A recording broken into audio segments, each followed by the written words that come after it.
Hi, I'm Karthik, and this is my video lab report for Lab 2, Lines of Charge. In this lab, we will be looking at a method of calculating electric charge of a charged object and how to improve this measurement.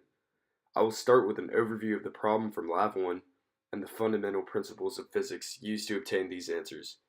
I will then show the calculations, code, and visual model for this problem. And finally, I will conclude with my results and examine how reasonable they were. The goal of experiment 1 was to estimate the charge of a charged tape using the assumption of equilibrium between the gravitational force and the electric force. In Lab 1, we treated each of the pieces of tape as point charges. In Lab 2, we are still trying to make an estimate on the charge of each piece of tape, but by modeling each piece as a line of infinitesimally small pieces of tape, each with their own point charge. Here are some of the fundamental principles of physics that are exemplified in this experiment.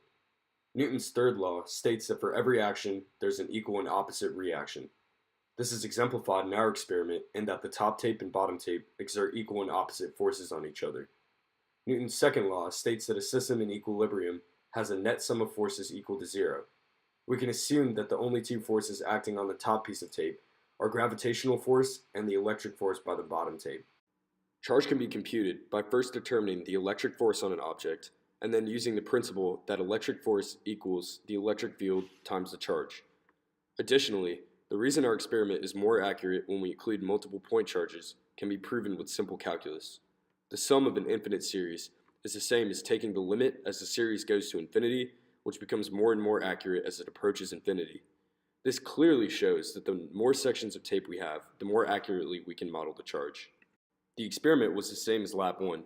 I charged two pieces of tape by ripping them off of another piece of tape. I then placed one of the pieces between two supports and held the same side of the other piece up to it until it floated up and stayed there, and I recorded this distance. Now onto the data. The piece of tape was 0.2032 meters long. The mass of the tape was 0.002032 kilograms, and the displacement between the top piece of tape and the bottom piece of tape was 0.04 meters. When using the principle that the electric force equals the electric field times the charge, and setting that equal to gravitational force, mass times gravity, I was able to determine that the magnitude of charge on each piece of tape was 1.8825 times 10 to the negative 8th coulombs. This is the value that I calculated in Lab 1. I used VPython to model this lab, and each piece of tape is modeled as a line of charge instead of a point charge. I used the starter code for Lab 2 found on Canvas, and updated it with my values for the mass of tape and the estimated charge I calculated in Lab 1 of 1.8825 times 10 to the negative 8th coulombs. I then added my function that creates an E field based on a charged particle in an observation location. This function was part of Lab 0, and I used the code from there and just updated the variables to match the current lab. On lines 84 and 85, I updated the starting position of the top tape to be 0.04 in the y-axis, as that is the total displacement in meters between the two pieces of tape. I then gave each piece a length of 0.2032 meters in the x direction and used a 10-way partition of the tape to model the line of charge. I adjusted my scale values based on the look of my visual Python output so that the electric force arrows would be visible along with the points of charge.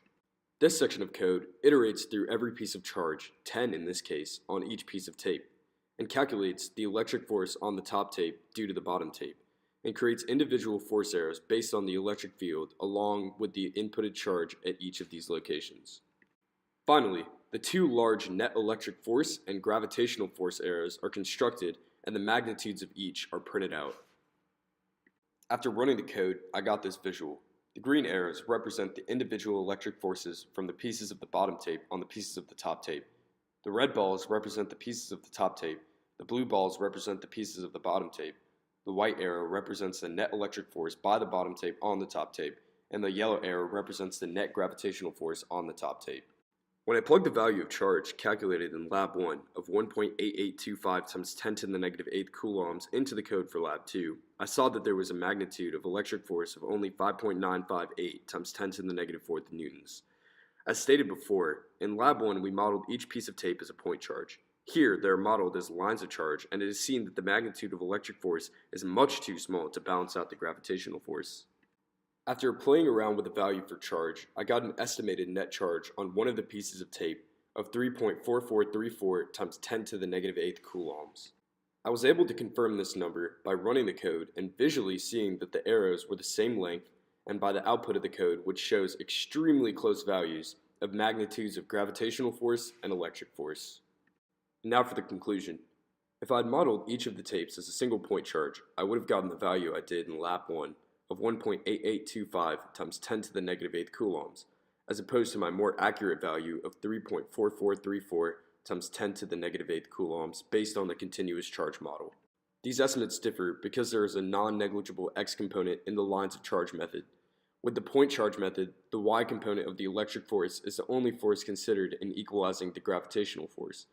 It makes sense that the continuous charge method required a larger charge to balance out gravitational force, as not all of the force was straight up in the y direction. The lines of charge method is much more accurate as it models a real-life phenomena as opposed to a crude estimate.